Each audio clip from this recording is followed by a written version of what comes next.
வீட்டுல பாத்ரூம்ல பார்த்தா ஒரு சின்ன கம்பளி பூச்சி இருந்துச்சு. நான் பார்த்தேன், சரி அந்த கூடு கட்டுது இல்லையா, அது சுத்தி அதை உட்கார்ந்த இடத்துல கூடு கட்டிடும். அந்த மாதிரி ஸ்டார்ட் ஆயிடுச்சு. அது தண்ணி ஊத்தினாலுமே போகல. அதனால என்ன பண்ண, அதை விட்டுட்டேன். அது உயிரோட இருந்த பூச்சி. நான் பாக்குறப்ப அது உயிரோட இருந்துச்சு. அதை சுற்றிலும், அது உட்கார்ந்து இருக்கிற இடத்த சுற்றிலும் என்ன பண்ணுச்சு, ஒரு கூடு கட்டிடுச்சு. போன சண்டே பார்த்தது இந்த சண்டே வந்து பாக்குறப்போ அது என்ன மாறி இருக்கு, காஞ்சி ஒண்ணுமே அதுக்குள்ள ஜீவன் அற்றதா மாறி போச்சு. அப்ப நான் இன்னைக்கு அதை பார்த்து அது ஜீவனோட இல்ல, அது உயிர் இல்ல அதுக்குள்ளன்னு பார்க்கும்போது எனக்குள்ள ஒரு சின்ன யோசனை. போன வாரம் இருந்துச்சுல, ஒருவேளை அதுக்கு தெரிஞ்சிருக்குமா, என்னன்னு தெரிஞ்சிருக்கும், நானு மறிக்க போறேன், நான் சாக போறேன், என்ன ஜீவன் முடிய போகுதுன்னு தெரிஞ்சு அது அந்த மாதிரி அதை சுற்றிலும் என்ன பண்ணிடுச்சு, கூடு கட்டிடுச்சான்ற ஒரு சின்ன யோசனை எனக்குள்ள. அப்போது கர்த்தர் என்னோட பேசினார். கர்த்தருடைய பாதத்துல நமக்கு என்ன பண்றோம், நம்ம அதே ஒரு சூழ்நிலையில நம்ம சாக போறோம் என்று நம்ம போய் காத்திருக்கிறதுல நம்ம புது பலன் அடையணும்ன்றதுக்கு நம்ம போய் காத்திருக்கிறோம். ஆமென், ஹல்லேலூயா. பட்டாம்பூச்சி எப்படி உருவாகுதுன்னு தெரியுமா?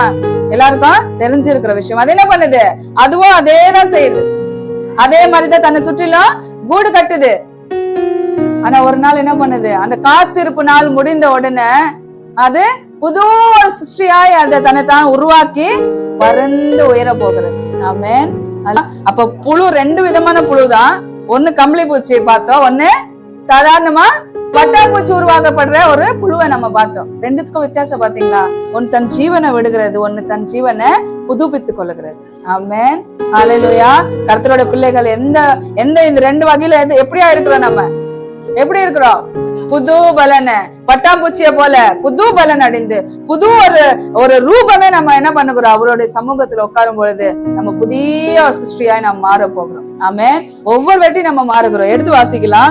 ஏசாயா 41வது அதிகாரம் 14வது வசனம் வாசிங்க. யாக்கோபு என்னும் பூச்சியே, ஆ இஸ்ரவேலின் சிறு கூட்டமே, பயப்படாதே, நான் உனக்கு துணை நிற்கிறேன் என்று கர்த்தரும் இஸ்ரவேலின் பரிசுத்தருமாகிய மீட்பர் உரைக்கிறார். நமக்கு ஒரு அதே பேர் தான் இருக்கு. கர்த்தரோட பிள்ளைங்களுக்கு அதே பூச்சி என்ற பேர் தான் கொடுக்கப்பட்டு இருக்கிறது. ஆனா இந்த பூச்சி என்ன பண்ணாது, சாகாது. இந்த பூச்சி தன் ஜீவனை விட்டு விடாது. இந்த பூச்சி என்ன பண்ண போகுது, புது பலன் அடைந்து உயர பறக்க போகுது. ஹல்லேலூயா. மறுரூபமாய் மாற போகிறோம். ஆமென், ஹல்லேலூயா.